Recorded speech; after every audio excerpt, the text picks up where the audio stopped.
Health പിരിച്ചുവിടലിൽ അനുരഞ്ജന ചർച്ച അനിശ്ചിതത്വത്തിലായി. Company അധികൃതരുടെ നിസ്സഹകരണമാണ് തൊഴിൽ സെക്രട്ടറിയുടെ നേതൃത്വത്തിൽ നടക്കേണ്ട ചർച്ച അനിശ്ചിതത്വത്തിലാക്കിയത്.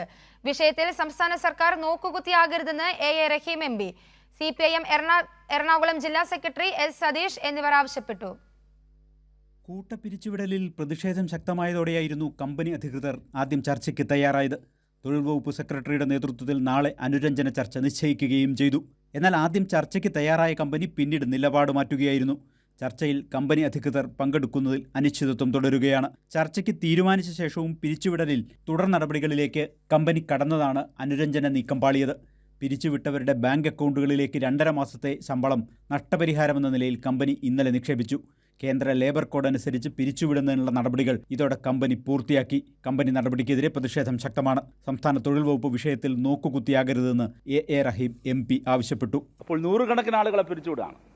ഇത് ലേബർ കോഡിൻ്റെ നടപ്പിലാക്കലാണ്. ഇവിടെ വരുന്നൊരു പ്രശ്നം, നിലവിലുള്ള നിയമങ്ങൾക്കിടയിലും കേരളത്തിലെ സംസ്ഥാന സർക്കാരിന് ഇതിനകത്ത് റോളുണ്ട്.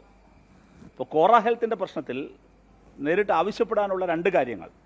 ഒന്ന്, ലേബർ കോഡിനെതിരായിട്ടുള്ള ശക്തമായ പ്രതികരണവും പ്രതിരോധവും നമ്മൾ ഈ ഘട്ടത്തിൽ തന്നെ ഉയർത്തിക്കൊണ്ടുവരണം.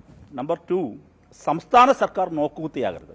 മറ്റു തൊഴിലാളി വിഭാഗങ്ങളെ കൂടി അണിനിരത്തി പ്രക്ഷോഭം സംഘടിപ്പിക്കുമെന്ന് CPIM എറണാകുളം ജില്ലാ സെക്രട്ടറി S സതീഷ് പറഞ്ഞു. അടുത്ത ദിവസം ചർച്ച വെച്ചിട്ടുണ്ട് എന്നാണ് പറയുന്നത്. ആ ചർച്ചയിൽ കമ്പനി പങ്കെടുക്കുമെന്ന കാര്യം തന്നെ സംശയകരമാണ്. നിശ്ചയമായും സംസ്ഥാന സർക്കാർ ഇതിനകത്ത് നിലപാടെടുക്കണം. സംസ്ഥാന സർക്കാർ ഈ നയത്തിനോടൊപ്പം നിൽക്കുകയാണോ എന്നിപ്പോൾ ന്യായമായും സംശയിക്കേണ്ട അവസ്ഥയാണ്. ചർച്ച അനിശ്ചിതത്വത്തിലായിട്ടും ഒരു ഇടപെടലിനും സംസ്ഥാന തൊഴിൽ വകുപ്പ് ഇതുവരെ തയ്യാറായിട്ടില്ല. സംസ്ഥാന സർക്കാരിന് സ്വീകരിക്കാവുന്ന നിയമപരമായ നടപടികൾ തൊഴിൽ വകുപ്പ് സ്വീകരിക്കുന്നില്ല എന്ന പരാതിയും ശക്തമാണ്. കൈരളി ന്യൂസ്, കൊച്ചി.